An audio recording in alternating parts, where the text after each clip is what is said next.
Just not too long ago, I got up one day, didn't have no money, no food, no nothing, no, just me. And I got up and I said a prayer to God and I said, Lord, today I'm going to override your authority. And I got up and I went into my kitchen, I threw a rope over the beam. I got up on a 5-gallon bucket and I said another prayer to God and I said, Lord, forgive me for what I am fixing to do. And I put that rope around my neck. And I raised my leg to kick the bucket out from underneath me.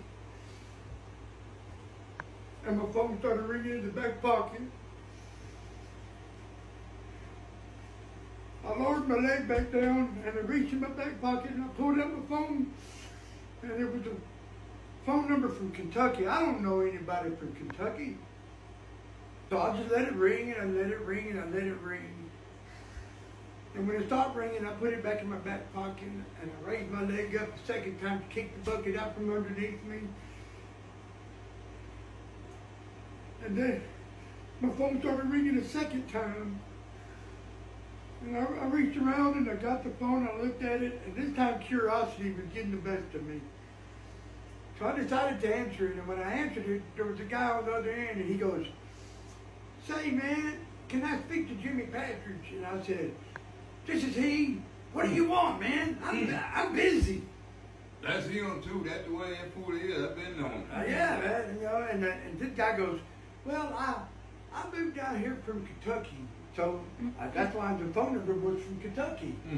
He goes, "I moved down here from Kentucky, and I'm going to open up a sheet metal shop, and I went to all the sheet metal shops, and I asked them who the best sheet metal man was, and they all said the same thing. They said you were the best, but you was crazy." Yeah. Right on. But crazy can only get you so far. That's Yeah. it.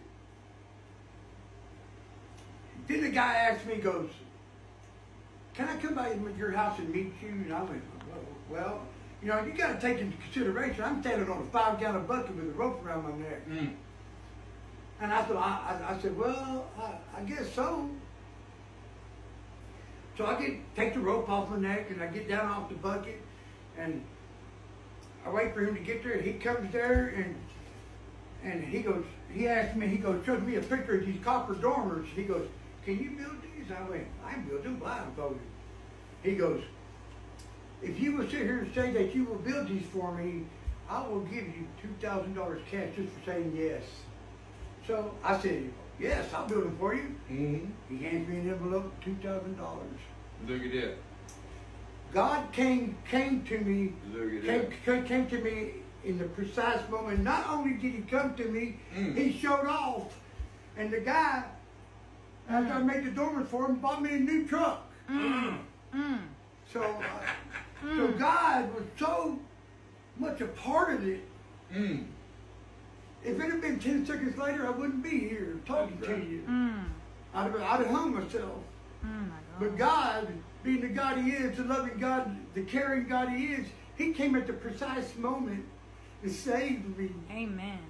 And He can do man. for anyone same as He did for you. Yes. yes, He can. Yes, He can. And God, He knows our wants and our pains, and He knows our hearts. Before we even try to talk. Yeah, before we ever do anything. And not only did He show up, He showed off. Yeah. Yes, He did. And it drew me close to God. It drew me so close to God. And But you won't put him in your pocket, don't you? yeah, I want to put him in my Yeah. pocket. Yes. That's for sure. But anybody out there that's going through hard times and troubles, just hand them over to God, because God will answer your prayers. He answered mine. True that. And I'm a nobody. Straight up. But He made me feel like somebody. Yes. That's right on. You know? He does. And God's good. He He's is. very good. I'm gonna try to tell you this fool right here, no lie here. He growed up working Daddy Unc did, and that's saying something. Yeah. I'll be the first to tell you, I didn't know this for how long? A long time. A long Long time. time. Ever since your brother moved across the street from me, you That's went, in the 90s. yeah, that was in the 90s. He looked over there, he goes, "Brother, your neighbor don't look too holy." I tried to tell him. That sucker walking across the street over there, he playing his long hair, funky looking hair. I Oh, looked man. over there and I saw this fool and I like, told my brother, I said, hey man, I don't know about that nappy you got over there. That fool don't look too holy. But God But proved look otherwise. at where he at today. Yes. Amen. I couldn't imagine going through life without God. No. No. I couldn't imagine